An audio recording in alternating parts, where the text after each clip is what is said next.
오늘은 마태복음 43번째 시간입니다. 숨쉬게 하라 라는 제목으로 말씀 나누고자 합니다. 마태복음 12장 9절에서 14절의 말씀입니다. 여러분, 제대로 이해하지 못하면 오해하게 됩니다. 우리가 오해가 생기는 거는요, 듣는 데서 문제가 생기기 때문에 그래요. 잘 듣지 못하고 잘 이해하지 못하면 우리는 항상 오해합니다. 누구나 한번 이상은 들어봤을 만한 그런 말이 있습니다. 그게 뭔가 하면 너 자신을 알라 라는 그런 이야기입니다. 누가 한 말이죠? 흔히 우리는 이 말을 소크라테스가 했다라고 우리는 생각합니다. 아닙니다. 원래는 델포이 신전에 있는 어떤 문구를, 그 문구를 소크라테스가 인용하여서 자주 사용했을 뿐이에요. 우리는 잘못 알고 있는 거죠. 옛날부터 있던 이야기입니다. 너 자신을 알라. 여러분이 이 말을 어떻게 해석하고 이해하고 있나요? 대부분 부정적인 생각으로 우리가 이 말을 할 때가 많죠. 너 자신을 알라. 이 말은 너의 분수를 알아라. 너의 부족함을 알아라. 그래서 경상도 사람들은 이렇게 이야기합니다. 네 꼬라지를 알라. 그렇게 이야기하죠.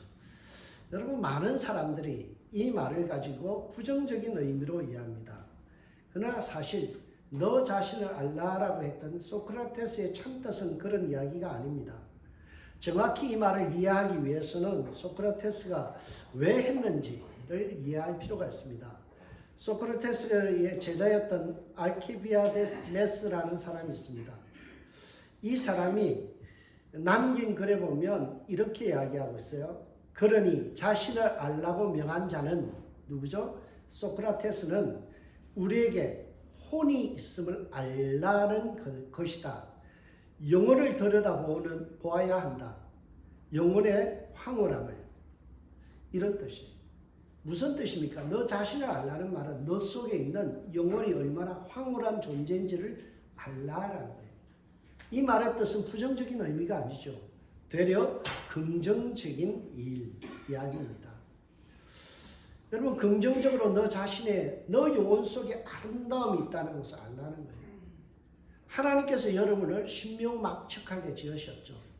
아름답게, wonderful and fearfully, 아주 경이롭게 하나님께서 여러분을 만드셨다는 것을 알라라는 거예요. 여러분, 이 말은 우리 기독교인들에게 아주 굉장히 소중한 말입니다. 여러분 스스로가 하대하지 마십시오. 여러분 스스로를 굉장히 경시 여기지 마세요. 하나님은 여러분을 걸작품으로 만들었어요. 하나님께서 여러분의 인생을 보실 때 참 소중하게 만들었는데 나는 내 자신을 볼 때 너무나 하찮게 여기고 쓸모없다. 그렇게 생각하는 사람들이 종종 있다라는 말입니다. 여러분, 참뜻을 알면 전혀 다르게 해석되죠. 유대인들이 안식이라는 이 안식이 무엇인지에 대한 참뜻을 알지 못했기 때문에 오해했습니다. 지난주에 살펴주신 안식일은 어떤 날이라고요? 숨을 쉬게 하는 날. 숨을 돌리리라 라는 말씀이 있었죠. 성경은 안식을 설명하면서 너희들 숨 좀 돌리면서 살아라. 헉헉대면서 살지 말고 모가지까지 이렇게 숨이 차서 헐떡이면서 살지 말고 숨 좀 고르고 평안함을 누리고 살아라. 그래서 좀 쉬어라 라는 거예요. 스탑하라는 거예요. 일을 멈춰야 되는데 일 중독자들처럼 계속해서 일을 해요. 목에 숨이 차오르는데도 그것을 억누르고 그냥 하는 거예요. 제발 그러지 마세요. 하나님께서 안식을 주신 이유는 뭐예요? 숨 좀 쉬고 살아라. 숨 좀 돌려라. 한숨 쉬고 살아라. 왜 이렇게 허걱대면서 분주함 속에서 너 자신을 몰아세우고 살아가느냐? 그래서 일을 멈춰라. 스톱하라는 거예요. 해녀들이요, 숨을 오래 참고 밑에 내려가서 바람 밑에 가서 전복도 따오죠. 문어도 잡아옵니다. 얼마나 숨이 차면요, 올라오면요, 이상한 소리를 내면서 숨을 쉬어요. 그게 뭐 하는 날이라고요? 안식. 여러분의 인생이 바로 샤밧 살롬, 안식일, 주일이 되면요, 여러분 스스로가 좀 숨을 쉬어야 돼요. 안식해야 돼요. 스탑하고 뭐 해야 돼요? 우리의 삶에서 너무나 지쳐있는 부분들을 스스로를 보듬고 달래는 시간이에요. 그 멈춤 속에서 우리가 뭘 해야 돼요? 샬롬, 하나님의 평강을 맛보고요. 그리고 뭐 해야 됩니까? 하나님의 뜻에서 어긋난 것을 우리가 조율하는 시간이죠. 기타 소리가 엉망일 때 뭘 합니까? 튜닝이라는 걸 하죠. 그래서 소리를 바로 잡아가는 작업. 이게 바로 주일이에요. 그래서 안식일날 우리 주일날 뭐예요? 설교를 듣고 내 삶에 스탑하고 나서 뭐 합니까? 관조, 하나님의 뜻 앞에 나를 맞추는 시간이에요. 이게 안식의 본 의미입니다. 이걸 모르니까 어때요? 사람들이 자꾸만 안식일날 하지마, 중지에까지는 하는데 관조, 하나님과의 만남, 그리고 하나님의 뜻 앞에 나를 맞추고 헛헛대고 살아왔던 내 삶을 좀 내려놓고 주님이 나를 얼마나 소중히 여기시는지를 깨달으라는 것을 이해를 못하는 거예요. 안식교 사람들이 이 진리를 모르니까 뭐예요? 안식일을 지켜야 된다. 끝까지 지켜야 된다. 좋아요. 그러나 그 내용이 없이 지키는 건 무의미한 거죠. 여러분, 안식일은 금요일날 저녁부터 시작해서 토요일날 저녁까지입니다. 안식교 사람들이 보면 희한하게 금요일날 저녁은 떼먹어요. 그리고 토요일만 지켜요. 여러분, 안식일의 정확한 의미는 해 질 때부터입니다. 금요일날 저녁부터. 그리고 오후 3시 되면요, 유대인들은 오후 3시부터, 금요일날 오후 3시부터 예배 드리고 가정 예배 드려요. 이게 안식의 시작이에요. 그런 거는 다 생략하고 어쨌든 토요일만 쉬면 된다. 아니에요. 뭐예요? 그 안식을 통해서 하나님의 뜻을 우리가 발견해 나가는 거죠. 여러분, 마가복음 2장 27절 보면 예수님께서 안식일을 이렇게 정의하십니다. 안식일은 사람을 위하여 있는 것이요, 사람이 안식일을 위하여 있는 것이 아니니라. 안식이 누구를 위해서 있다고요? 사람 때문에 있다. 날짜가 중요한 게 아니라 사람이 중요하다. 사람이 숨을 쉬는 것, 사람이 회복되는 것, 사람이 중요하지 안식일 자체의 규정이 중요한 건 아니다라고 말씀하죠. 그럼에도 불구하고 유대인들은 39가지의 안식일 규칙을 만들었어요. 사람이 숨 막히는 이 규칙들, 불을 켜면 안 된다, 끄면 안 된다, 밥을 하면 안 된다. 그리고 어때요? 우리가 원마일 이상 이동했을 때 800m 이상 걸어가면 안식일 범한 거예요. 이런저런 39가지의 규칙을 여러분 지킨다고 생각해보세요. 숨이 막혀요. 자유함이 없어요. 기쁨이 없어요. 그거 하나하나 39가지 맨날 생각하면서 어때요? 그거 지키려면 사람이 말라 죽는 거예요. 안식일은요, 숨 막히는 인생들을 숨통을 튀는 거예요. 사람의 길을 살리고 영혼을 살리는 날이 안식입니다. 그래서 우리는 선한 일을 통해서 사람을 살릴 수만 있다면 그 일에 헌신하는 것이 안식이죠. 예수님을 보세요. 예수님은 안식일에 불편한 자리를 감수하시고 회복이 필요한 사람에게 다가가셨어요. 9절을 보면 거기서 떠나 그들의 회당에 들어가시니 한쪽 손 마른 사람이 있는지라. 예수님이 향하신 곳이 어디입니까? 끓여지는 장소예요. 회당입니다. 왜냐하면 회당은 지금까지 예수님을 졸졸 따라다니면서 괴롭히던 바리새인들의 본거지예요. 회당에 누가 주로 있어요? 이 바리새인들과 서기관들이 주도권을 쥐고 있는 곳이 회당이에요. 예수님 가고 싶겠어요? 가기 싫겠죠. 지금까지 따라오면서 시비 거는 사람들, 힘들게 하는 사람들이 있는 곳이 회당이에요. 가기 싫은 그곳, 거북스러운 장소지만 예수님은 안식일에 해야 할 일, 그게 뭡니까? 회복시키는 일. 그 일을 위해서 안식하기 위하여 그곳에 회당으로 들어가셨습니다. 그곳에 들어가서 만난 사람이 누굽니까? 회복이 필요한 사람. 그의 병은 손이 마른 자라고 오늘 성경은 이해합니다. 손이 마른 환자라는 뜻인데요. 거기에 보면 손이 말랐다라는 단어가 크세란이라는 단어입니다. 이 단어는요, 말라붙었다, 마비되었다라는 거예요. 그래서 새 성경, 새 번역 성경에는 한쪽 손이 오그라들었다라고 되어 있어요. 여러분, 한쪽 손이 오그라들었다라는 말은 근육이 마비되었다는 거고 혈관순환이 잘 되지 않기 때문에 손이 저려온다는 거예요. 여러분, 당뇨가 심한 분들요, 자다 보면 손이 막 저려요. 아프죠. 가렵고 힘들어요. 손이 저려오고 아파오는 그 고통을 당한 사람이 지금 여기에 회당 안에 있습니다. 그런데 불행하게도요, 같은 본문을 다루고 있는 누가복음 6장 6절에 보면 이 손 마른 자가 어느 손이 말랐는가 하면 오른손이 말랐다라고 되어 있어요. 오른손을 사용하지 못한다라는 거죠. 여러분, 오른손이 말랐다라는 말은 오른손으로 할 수 있는 일을 하나도 할 수 없다라는 말이에요. 양손으로 할 수 있는 일도 못한다는 거예요. 여러분, 옛날에 그 짜장면 비빌 때 왼손으로 비비고 오른손으로 비비고 그런 게 있었죠. 그걸 못한다는 거예요. 양손으로 하는 것도 못한다는 거예요. 오직 왼손만 가지고 사용해야 된다는 거예요. 얼마나 불편하겠어요. 일상의 삶을 살아가면서 많은 제약을 받는다는 거예요. 심각하게 말하면요, 아무짝에도 쓸모없는 인생이 되었다라는 것도 볼 수 있습니다. 왜냐하면 당시 사회는요, 오른손 문화예요. 우리도 어렸을 때 오른손 문화였죠. 사용하는 물건들이 다 오른손 제비로 사용되게 돼 있어요. 근데 이 사람은 왼손만 사용해야 되니까 어때요? 오른손 사용하는 것에 기준으로 맞춰져 있는 사회 속에서 너무나 불편할 수밖에 없죠. 그래서 많은 것을 손해봅니다. 제가 이래봬도 왼손잡이입니다. 왼손잡이니까 어때요? 왼손이 편해요. 근데 골프를 치려고 그러면요, 제가 그 골프채들이 있는데요, 아들이 좋은 골프채 쓰던 게 있어요. 쟤는 오른손잡이거든요. 제가 못 써요. 아무리 좋은 게 있어도요, 제가 못 받았어요. 그래서 하나하나를 어설프게 구입해야 돼요. 이것도 불편하잖아요. 어렸을 때요, 저는 왼손으로 밥 먹으면 아버님이 막 혼을 냈어요. 오른손을 빨리 바꾸라고요. 그래서 혼나고 여러 가지 막 강요를 받았어요. 그래서 결국엔 제가 양손잡이가 됐어요.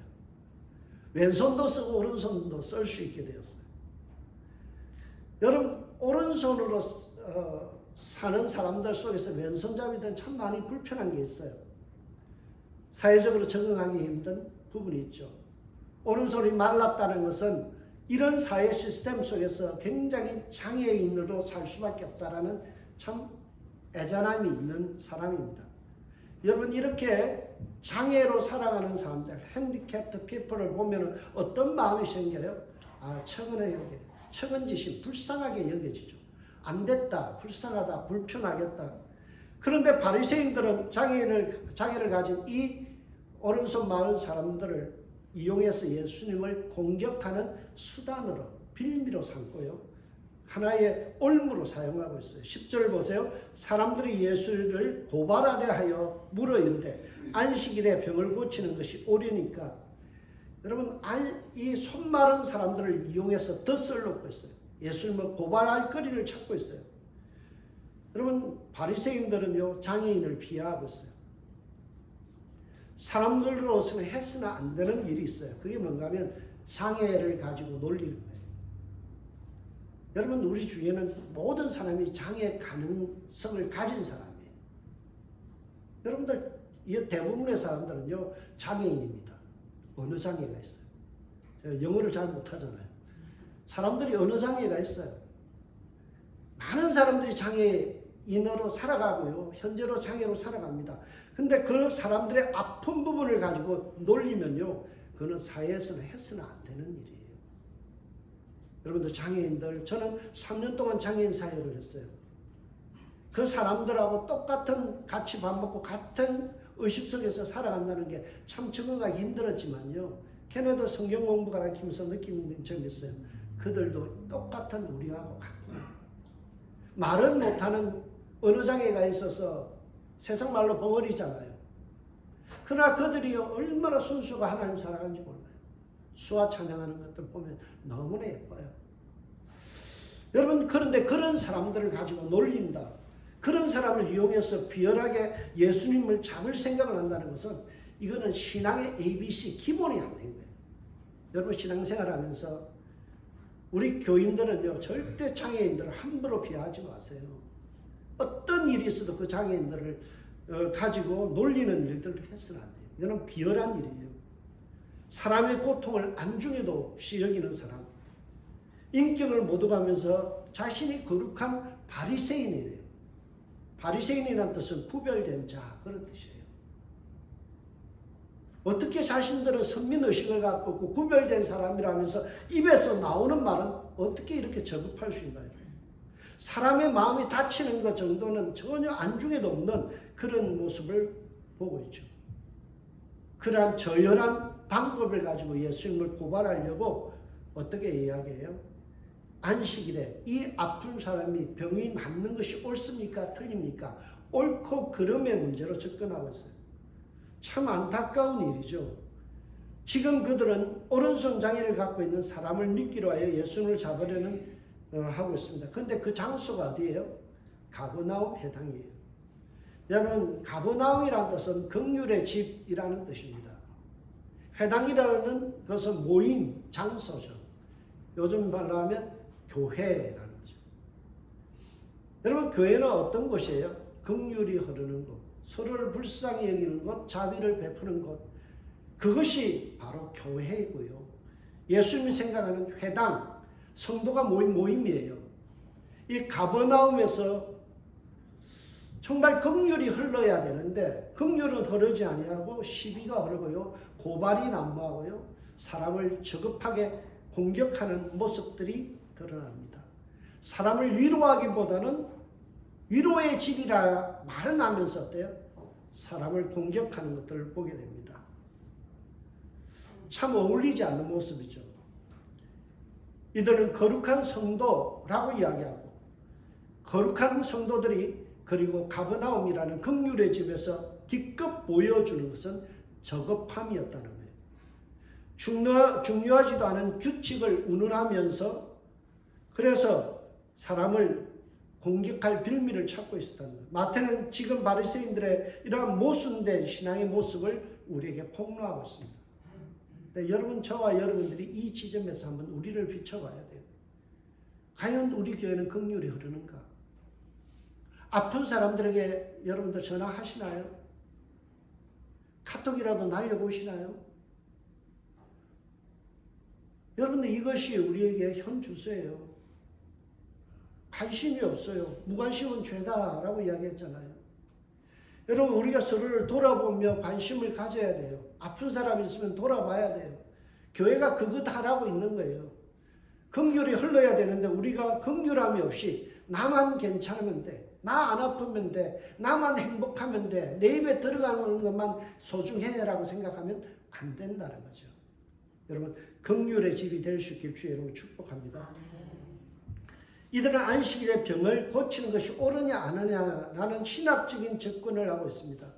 이 신학적 질문은요, 바리새인들이 안식일에 병을 고치는 것이 옳다라는 것을 알면서도 어거지를 부리고 있는 질문입니다. 왜냐하면 구약 성경에 안식일에 병을 고쳐서는 안 된다는 규정이 한 곳도 없어요. 여러분, 바리새인이 되려면요, 창세기, 출애굽기, 레위기, 민수기, 신명기를 다 외워야 돼요. 모세오경을 다 외우는 사람들이 13살이 되면 성년식을 해요. 근데 그 암기력을 토대로 구약의 내용을 모를까요? 다 알아요. 구약 어느 곳에도 안식일에 사람 고치면 안 된다는 규정이 없어요. 그런데 예수님에게 신학적인 질문을 던지고 있는 어거지 질문을 던지고 있어요. 또한 바리새인들이 자체적으로 만든 규정의 39가지 항목에 보면 병을 고쳐서는 안 된다라는 규정이 없어요. 자기들이 만든 규칙에도 없어요. 단지 미시나 소책자가 하나 있는데요. 별책 그룹 같은 거예요. 요마라는 곳에 보면 8-6에 보면 어떤 내용이 있는가 하면 안식일에 의학적인 도움을 줘도 되는데 단지 생명에 위태할 때만 줄 수 있다. 예를 들어서 출산할 경우, 여러분, 아기가 옛날에는 날 잡아놓고 나오는 게 아닌 게 어때요? 갑자기 아이가 태어날 수도 있죠. 안식일날 태어날 수 있어요. 그럴 때 생명에 위중할 때는 사람을 살리는 일을 해도 된다라고 요마라는 소책자에 나오는 거예요. 이것은 매우 수준 낮은 규칙에 지나지 않아요. 예를 들어서 여러분, 헌법이라는 걸 보면요, 상위법이 있고 하위법이 있어요.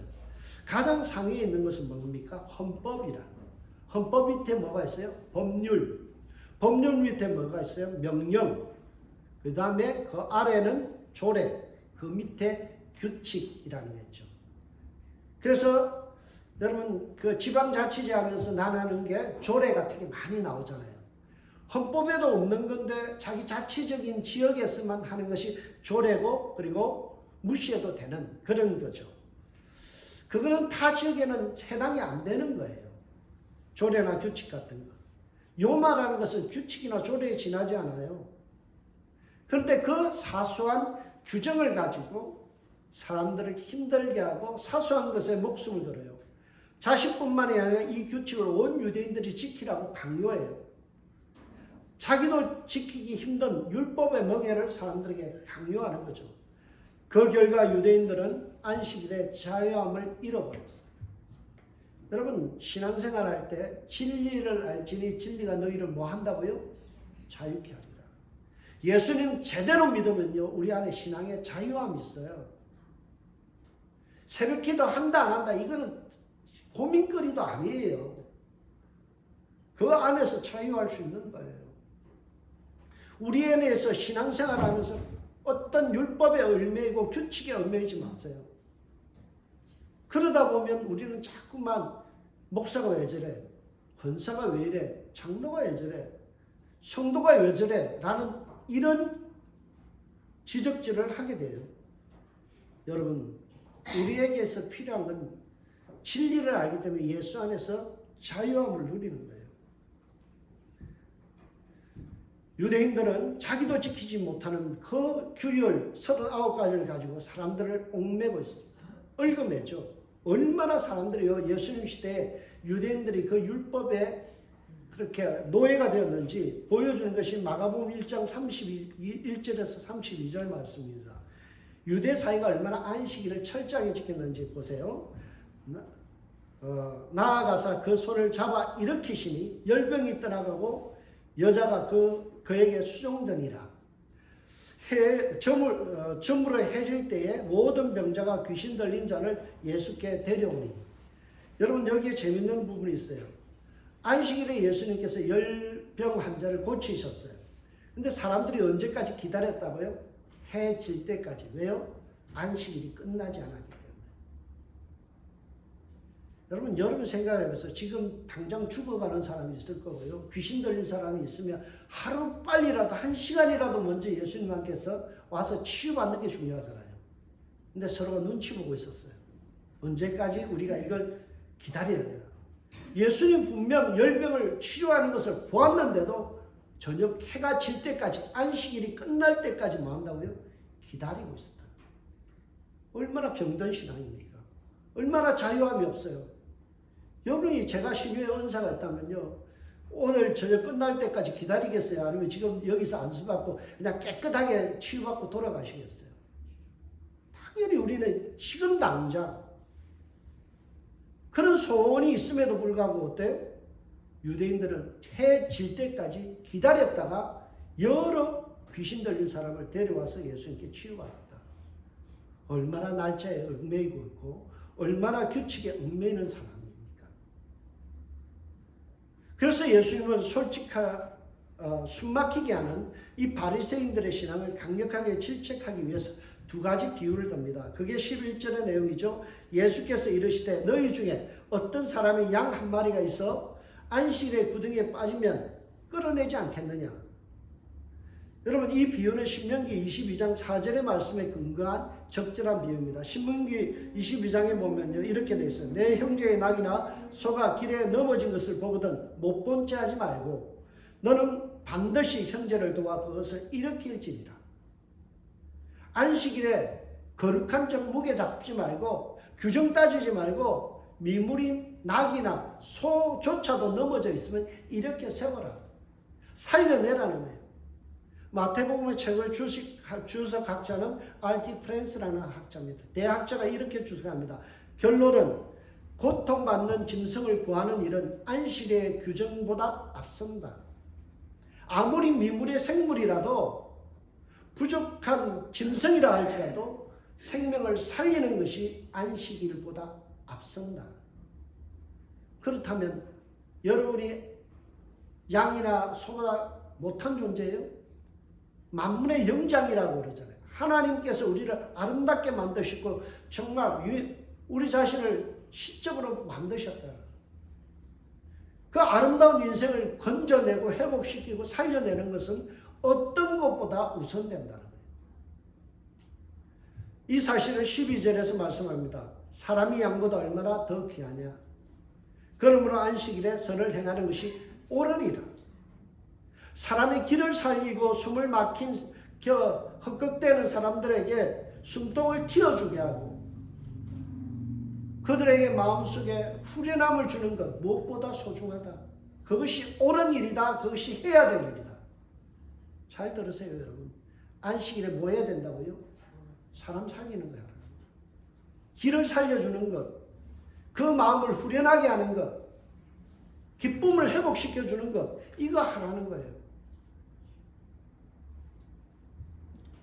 여러분, 바리새인들은 안식일에 자기 양을 구하기 위해서 손을 내밀어 그 구덩이에서 양을 끄집어내는 일은 옳다라고 여기면서 예수님께서 지금 이 질병에 걸려서 오랫동안 손이 말라서 쓰지 못하는, 오른손을 말라서 사용하지 못하는 너무나 불편하게 사는 사람을 회복시키고 치유하는 것을 뭐라고요? 그것은 해서는 안 되는 일이다라고 지금 이야기하는 거예요.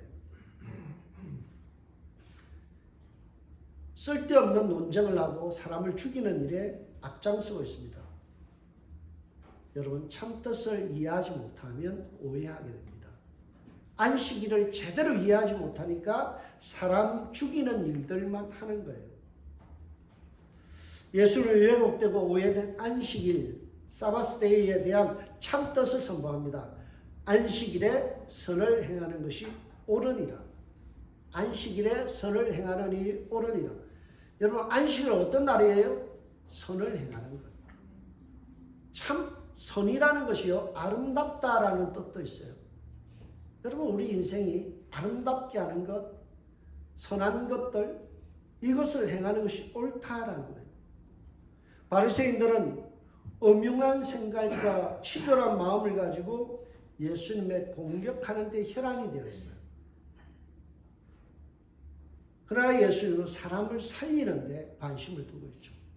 이 대목에 대해서 알티 프랜스가 중요한 주석을 합니다. 랍비의 원리와 유대인들, 바리새인들의 원리와 예수님의 차이가 있다는 것. 어떤 차이가 있을까요? 이 차이점은요, 유대인들은 끊임없이 하지 말라라는 금지 명령만 늘어놓고 있고, 예수님은 하라라는 데 초점을 합니다. 여러분, 우리 신앙생활하면서 이런 게 있어요. 주님, 죄 짓지 말게 해주십시오. 우리는 이런 기도를 많이 해요.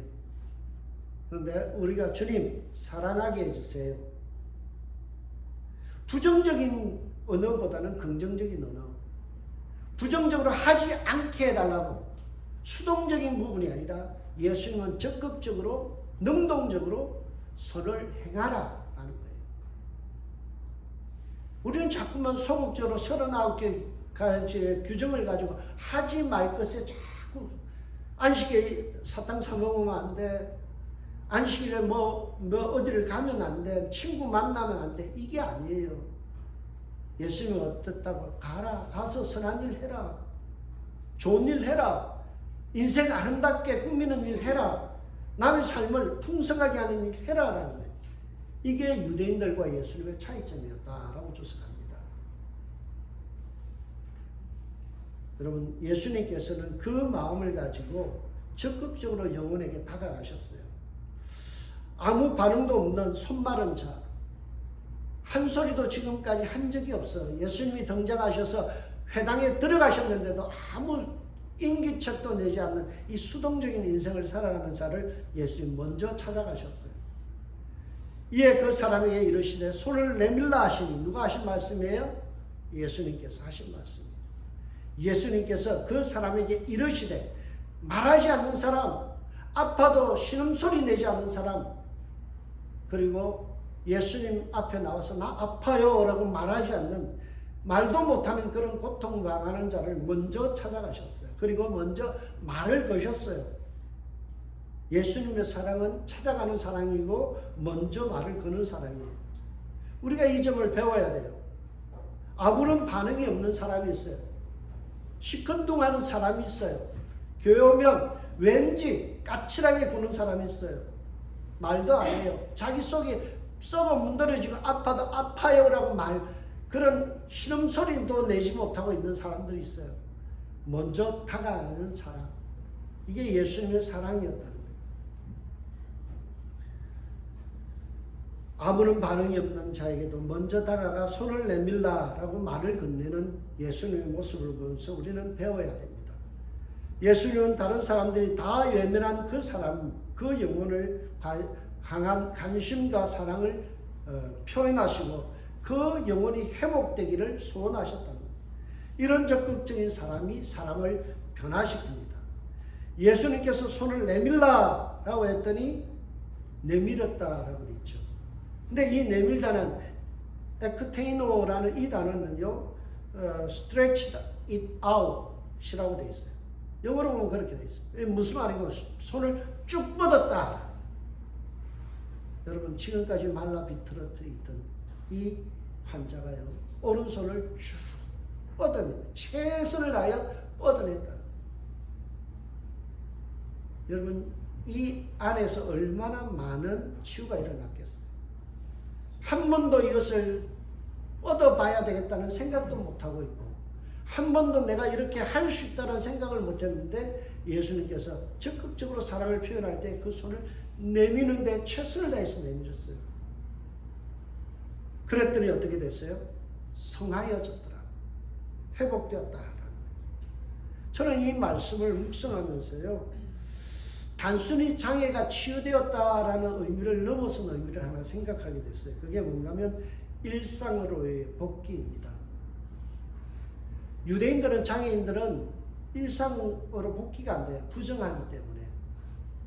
사람들과 일정한 거리를 둬야 되고요. 할 일도 없어요. 일상생활이 다 무너진 사람입니다. 근데 예수님께서는 이 사람이 단순히 육체적으로 치유함을 받는 것을 넘어서 사회적으로도 회복되는 것을 만들어내셨다. 성하여졌다라는 이 말을 통해서 우리가 배워야 될 것은 예수님을 통해서 이 인간이 한 인격체가 사회의 일원으로서 일요일 다음 월요일을 기쁨으로 맞이했다라는 거예요. 당당하게 월요일 아침에 기대하는 마음으로 눈을 뜰 수 있는 사람으로 변화되었다는 거예요. 이게 더 중요한 거예요. 여러분 육신적으로 치유함 받는 것도 중요하지만 치유받고 나서 백수로 있으면 뭐 하겠어요? 근데 이 사람이 성하여졌다라는 말은 깨끗하여졌다, 사회적으로 부정함을 면했다라는 거예요. 유대 사회 속에서 이 사람은 이제는 당당히 사람들과 접촉해도 되고 세상에 나가서 일거리를 찾아도 되고 사람을 만나서 편안하게 대화할 수 있는 사람이 되었다라는 거예요. 여러분 이것이 교회여야 되는 거예요. 주일날 우리가 만나서 우리의 마음이 회복되어서 월요일을 기대하는 마음으로 내가 세상으로 나아갈 수 있도록 일상으로의 복귀가 가능할 수 있도록 우리가 응원하고 그들을 치유해 나가는 것, 이것이 교회의 사명이라는 거예요. 저와 여러분의 삶이 복의 통로가 되시길 주의 이름으로 축복합니다. 주일날 우리가 만남을 통해서 단순히 우리 육체적인 치유뿐만이 아니라 우리의 정서적으로 또는 사회적으로도 회복되어서 그 사람이 일상으로 복귀할 수 있도록 돕는 사역, 이것이 안식일에 해야 될 사역이다. 바리새인들은 예수님의 안식일에 이런 일을 하니까 격분했어요. 호평수를 넓히면서 씩씩거리면서 눈에 쌍심지를 끼면서 못마땅했습니다. 바리새인들이 나가서 이렇게 하여 어떻게 하여 예수를 죽일까 의논하거늘. 바리새인들이 나가서 예수님 죽일 생각해요. 이들은 왜 이랬을까요? 자신의 틀렸음을 인정할 용기가 없었기 때문에, 자기들이 갖고 있던 안식의 잘못된 생각들을 내려놓을 수 없었기 때문에 예수님에게 끝까지 반기를 드는 거예요. 우리말에 재미있는 말이죠. 반기 낀 놈이 성낸다. 딱 맞는 거예요. 지금 바리새인들은 자기들이 잘못해놓고 예수님을 되려 죽일 의논을 하고 있다라는 거죠. 자신의 무지함과 무식함이 탄로나는 순간 그것을 덮기 위해서 더 큰 죄를 지으려고 하는 이 바리새인들의 모습이 우리와 별반의 다름이 없어요. 우리는 자꾸만 축소하려 하고 잘못된 부분들을 인정하기를 꺼려합니다. 진정 진리 앞에서 살아가는 사람은 어때요? 예수님 앞에서 정직한 영이 새로워지는 거예요. 우리가 전통에 사로잡혀서 왜곡된 사실을 끝까지 붙들고 살아가면 우리는 바리새인들처럼 규정을 가지고 사람에게 숨막히게 하는 사람이 될 수 있어요. 마음이 좁아져서 예수님을 죽이는 그런 모습처럼, 죽이려는 사람들처럼 우리의 마음도 옹색하게 될 수 있어요. 마가복음 3장 6절에 보면 바리새인들이 나가서 곧 헤롯과 함께 어떻게 하여 예수를 죽일까 의논하니라. 여러분, 여기는 눈 뜨고는 못 볼 꼴볼견이 있어요. 바리새인들이 누구입니까? 스스로 구별된 사람, 거룩한 사람이라고 자부하는 사람들이요, 예수님을 죽이기 위해서 누구와 손을 잡았다고요? 헤롯 정치꾼들, 그들과 야합했다는 거예요. 여러분, 예수님을 한 사람 죽이기 위해서 바리새인들이요, 하지는 말아야 될 짓을 하는 거예요. 지금까지 상종도 안 하던 이 정치꾼들, 더럽다고 타락했다고 욕하는 그 사람들하고 손잡고 예수님 죽이려는 거예요. 진리와 진실을 예면한 바리새인들은 누구보다 목소리를 키우며 화가 잔뜩 나 있습니다. 그리고 그들은 예수님을 공격하기 위해서 씩씩거리며 회의를 하고 있습니다. 실패자의 모습이죠. 그 사실을 지적하기 위해서는 오늘 적절한 표현을 하고 있습니다. 그들이 회당에서 나가서라는 말입니다.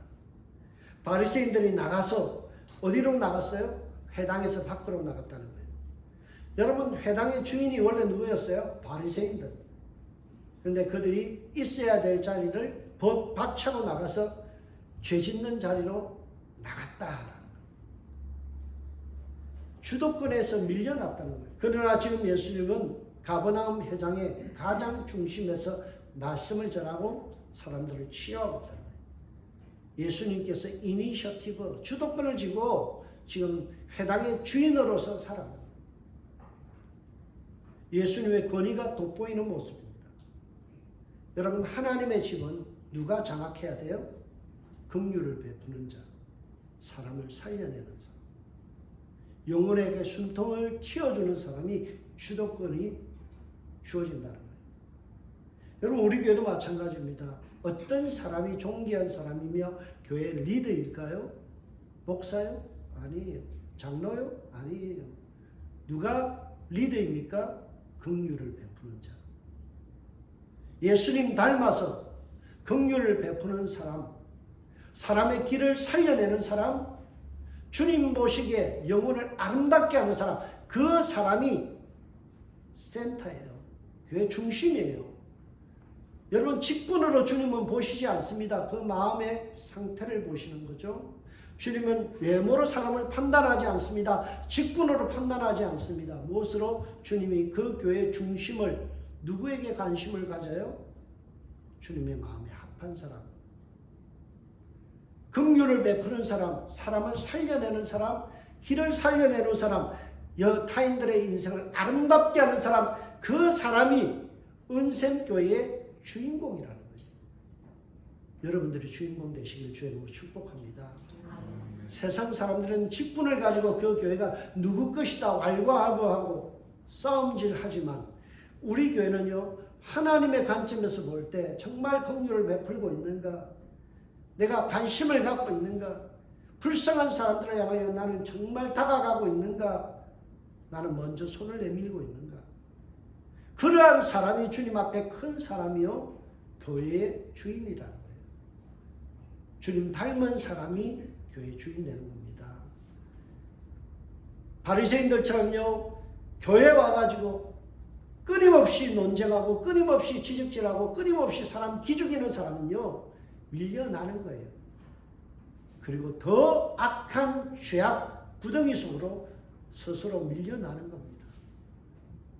저와 여러분들은 바리새인 같은 신앙이 아니라 주님 안에서 자유함을 누리고 사람을 살려내고 아름답게 하는 주님의 백성들 되어주시길 주의 이름으로 축복합니다. 기도하겠습니다.